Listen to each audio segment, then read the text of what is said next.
warahmatullahi wabarakatuh. Izin memperkenalkan diri, nama saya Tiara Putri Amrina dengan NPM 22411034 dari kelas manajemen 22A. Di sini saya akan menjelaskan materi yaitu tentang kepemimpinan dalam tim dan kelompok mengambil keputusan. Tim otonom lebih efektif. Kekhasan mempunyai pemimpin tim internal yang diangkat anggota. Posisinya dirotasi di kalangan anggota yang berbeda secara regular, misal 4 bulan sekali atau setiap tahun. Kemudian tanggung jawab pemimpin internal. Koordinasi dan fasilitasi proses pembuatan dan penerapan keputusan tim, rapat persiapan, jadwal kerja, dan administrasi. Pemimpin eksternal. Untuk keberhasilan tim otonom, tanggung jawab manajerial yang tidak didelegasikan kepada tim, manajer menengah, fasilitator khusus sebagai pelatih, konsultan tim melalui pelatihan. Dan terakhir, peran pelatihan. Membantu anggota mempelajari cara merencanakan dan mengelola pekerjaan, membuat keputusan kelompok, mengatasi konflik, dan bekerja sama secara efektif sebagai tim. Selanjutnya, case perusahaan manufaktur. Anggota tim secara kolektif merumuskan standar perilaku yang lebih menuntut peraturan kerja dibandingkan supervisor kelompok kerja sebelumnya yang tradisional. Tim tidak toleran terhadap perilaku yang tidak diterima. Anggota menghadapi dulu pihak yang melawan aturan tersebut dengan pengingat standar yang ada untuk menjadi lebih baik, dengan menggunakan kekuasaan yang memaksa untuk mengeluarkan orang yang tidak bersedia melakukan apa yang diharapkan. Selanjutnya, manfaat tim lintas fungsi. Kendala. Yang pertama, sulit mendapat komitmen dari anggota dengan tugas yang lain dan loyalitas sehingga pemimpin yang ditunjuk dengan kekuasaan berdasarkan posisi yang penting dan keterampilan interpersonal bagus. Kedua, banyak waktu dihabiskan masalah proses dan konflik. Tim lintas fungsi tidak efektif jika otonom. Ketiga, tim kreatif, menciptakan, menyusun, mempromosikan ide. Keempat, tanggung jawab dibagikan ke tiap anggotanya yang memiliki keahlian khusus dari proyek. Kemudian, keterampilan pemimpin tim proyek lintas fungsi. Yang pertama, teknis. Mampu komunikasikan masalah teknis dengan anggota dari latar belakang yang berbeda. Manajemen proyek. Mampu merencanakan mengelola aktivitas proyek, memilih anggota tim berkualitas, menangani tanggung jawab anggaran keuangan. Interpersonal, yaitu mampu memahami kebutuhan dan value anggota tim, memengaruhi mereka, mengatasi konflik, dan membangun kekompakan.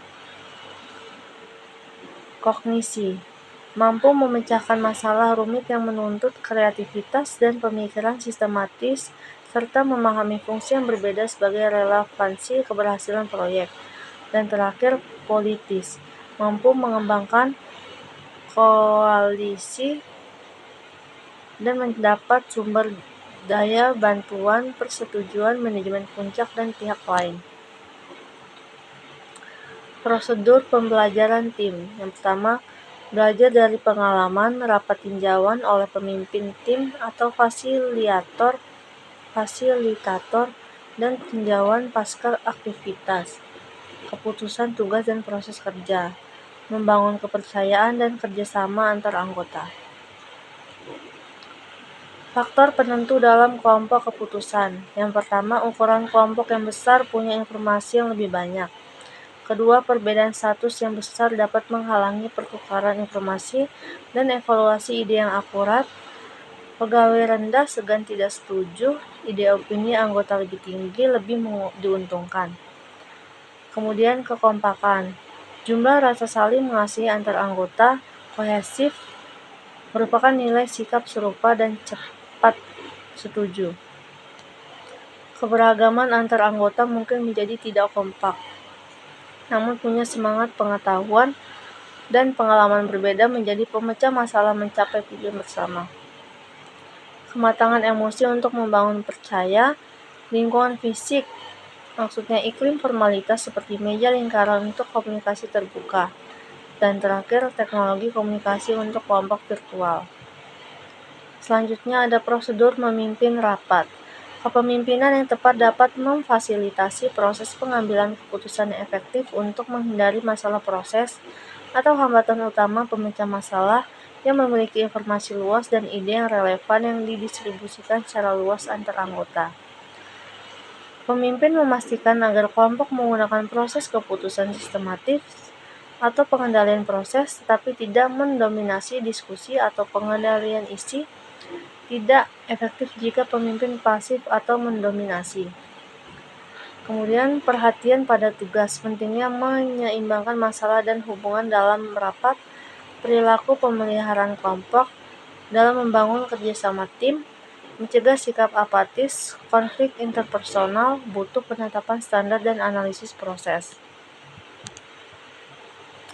Pedoman memimpin rapat. Yang pertama, informasikan kepada orang-orang mengenai persiapan diperlukan. Kedua, berbagi informasi penting kepada kelompok. Ketiga, jelaskan masalah tanpa menyatakan penyebab atau solusi. Keempat, berikan waktu cukup untuk pembuatan evaluasi ide.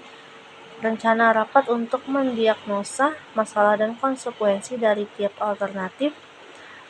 Kelima, pisahkan pembuatan ide dan evaluasi ide. Maksudnya, pertukaran ide ditulis pada flip chart, membangun iklim penerimaan ide tanpa mendiskusikannya. Keenam, mendorong dan fasilitasi partisipasi. 7, prosedur sistematik dan evaluasi solusi. Kedelapan, dorong upaya mencapai kesepakatan guna memperjelas tanggung jawab implementasi. Demikian presentasi dari saya. Maaf apabila ada salah kata. Saya akhiri. Wassalamualaikum warahmatullahi wabarakatuh.